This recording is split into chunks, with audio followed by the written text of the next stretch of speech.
Hello and welcome to the long-awaited second episode of Ramblings. Now, in today's episode, I'm going to be talking about why I bought a 1980s hi-fi system in 2019. Now, all the parts in this are more than 30 years old. Some were even made nearly 40 years ago. So it's all very old stuff. And you may be thinking, well, Sam, you're a bit of a madman if I'm honest. Because who the hell wants this hunk of junk in their bedroom in 2019? Well, I'll tell you why I bought it. But first, I'll go over all the components in the stack. I don't know why, but that was really cool to say. Oh, and by the way, I am watching the UK's next Prime Minister being announced, so if all of a sudden there's a jump cut, it's because it's been announced. So I'll just apologise for that. I'm just watching that as well. Now, at the top, we have the Technics DC Servo Automatic Turntable System, the SLJ1, which came out in 1982. Now, this is a really beautiful piece of equipment. It's the most expensive piece on the entire hi-fi system, and that is because it's been serviced. It's a really cool, relatively rare piece of equipment. It's linear tracking, and it does track skip and all the mod cons. Obviously, I'm going to do a in-depth review of it one day, sometime in the future. Then we move down one piece. This is the radio tuner on there, which, as you can probably tell from this, the radio tuner works well. Channel 1, I think, is that? You could just hear Radio Sheffield there. Channel 2, working well. Channel 3, Channel 4, Channel 5, Channel 6, Channel 7, Channel 8, and then you've got Channel 9, which should be coming through. That's 5 Live. Not the greatest of signal. It's probably because I'm using one of these indoor antennas, which don't particularly work too well. Jesus Christ. And yeah, I don't get great signal in here. I get great signal over there on the other wall, but that's not where my hi-fi is. My hi-fi is over here. But anyway, that's by the by. Then we move down another one now. This is the cassette deck, which, I'll be honest, you'll probably look at this and think, why the hell have you got one of those? It's there's no point. I mean, you probably understand the vinyl and the CD, but cassette, what are you doing? I like cassettes. My name's the Red Cassette. I've got a red cassette in there. It's actually the Top Gun soundtrack. Yeah, it's a great cassette. I love it. I'll just stick that back in. Now, it's not like the most complex turntable cassette deck. It's got Dolby HX Pro and Dolby B and C, and yeah, it can take lots of tapes, all 3 of the tapes, all the tapes, all the time. Yeah. And then we move down. Oh, and this is from about 1988, I think. I'm not sure. That's the one unit that I'm not sure about, because I don't know. Yeah, 82, 88-ish. This is another piece of equipment from 1988. I know this is from 1988. This is the amplifier, which is lovely. It's not as good as like some amplifiers. It's not as pretty, but it's got all the knobs that I want. Obviously, you can do main and remote speakers. It's got a nice volume knob on it. It's got loudness on and off. It can do it can do moving magnet and moving coil turntables, which is pretty much a must if you're going to put a turntable on here. I mean, the moving magnet phono selector you probably don't need if you're just using one of these like relatively cheap turntables, cheap for the time. This one cost £100. But yeah, you need a phono preamp, or you have to get an external one, which is just effort and takes up more plug sockets. And this has got 2 tape machines, an AV or an aux, which is good because a lot of hi-fi equipment didn't have that. And I like the fact that it's got 1, 2, 3, 4, 5, 6 inputs, which is just ample, really. If I want to add, maybe a DCC or a DAT tape, or even just like an MP3 streamer, which I probably won't, because this is a vintage hi-fi and will not be having any of that MP3 shit around here. And then on the bottom there's the SLP2, which I've already done a review of. Please go and view it because it hasn't got many views, which is why I doubt this one will. But anyway, it's a good system. I like it. It's not perfect. It's by no means the best system out there.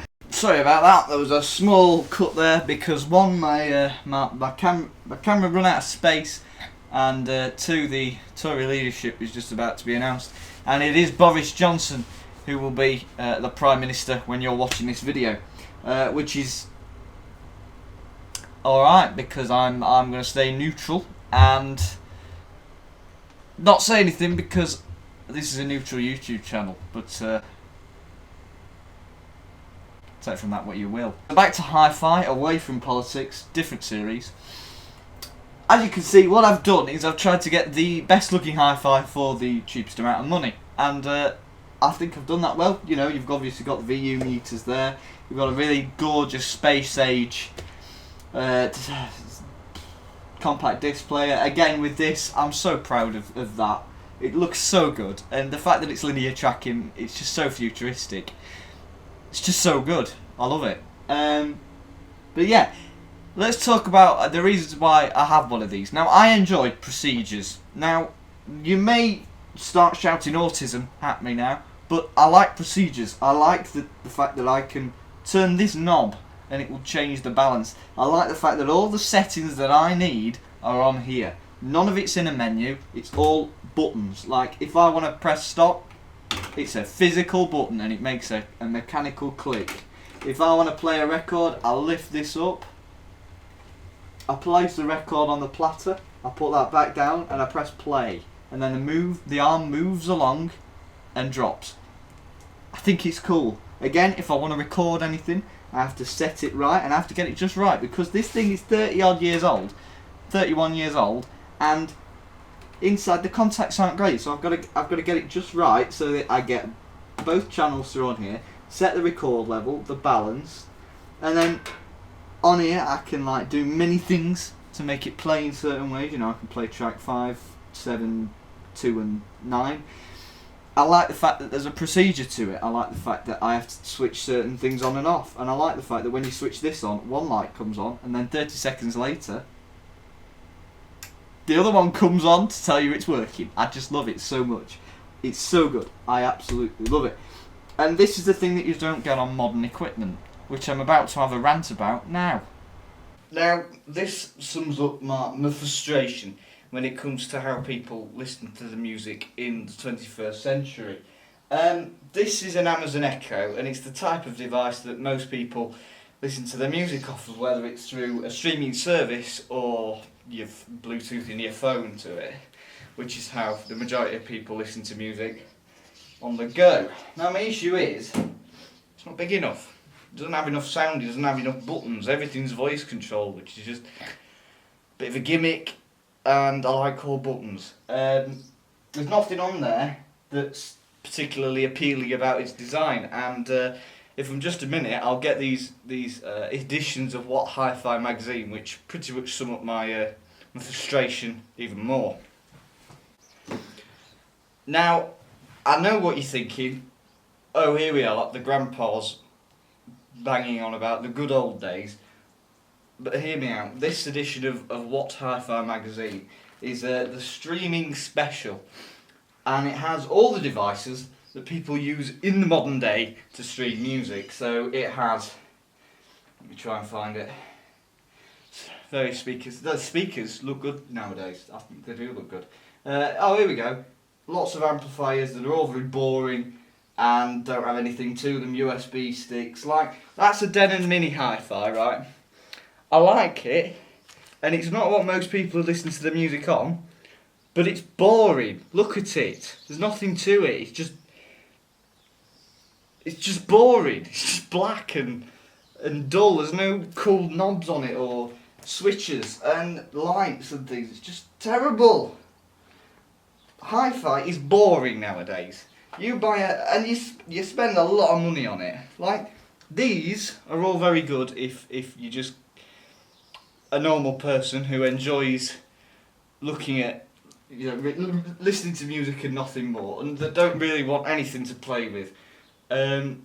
Like even this is an amplifier from Cambridge Audio. I don't know if you can see it.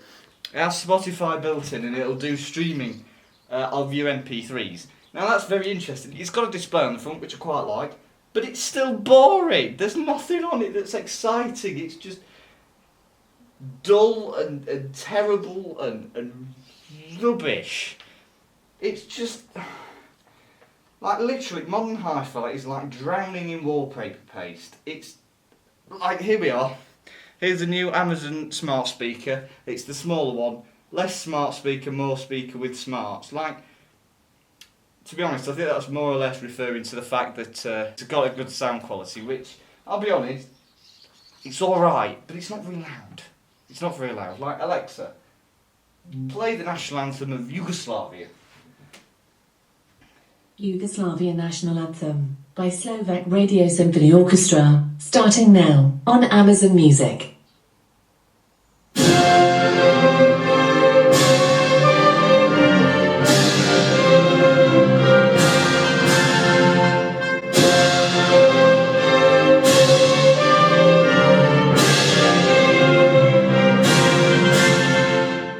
Now, it does so good, I'll grant it.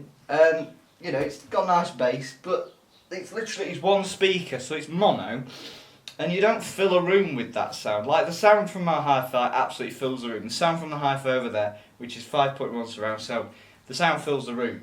This, it's just a thing in the corner making noise. It's not as good as what I feel than upstairs. But normal people, you go ahead.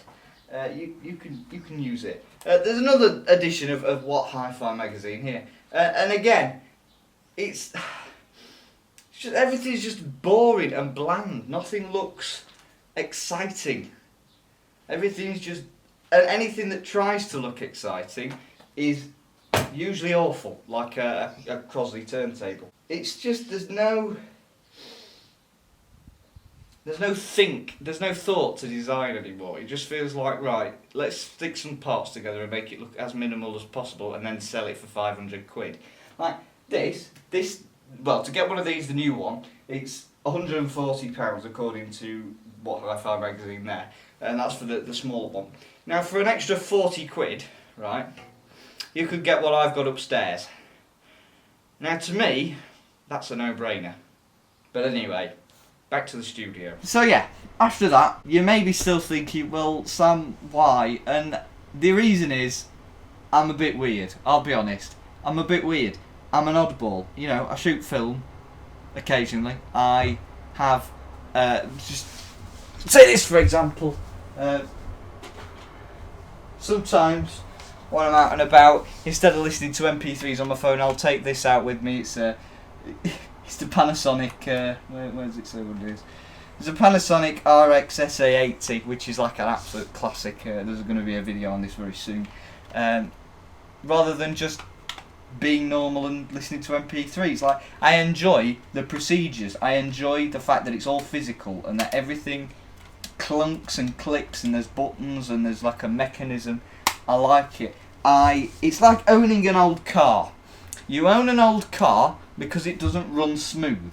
You own an old car because every so often you have to take the top off it and hit something with a hammer. Much like you do with this, obviously not with a hammer though. Like, the amount of fixes botches I've had to do on this compact disc player are unreal. They're unreal, and it still doesn't work great. In fact, it's the piece that works the least great.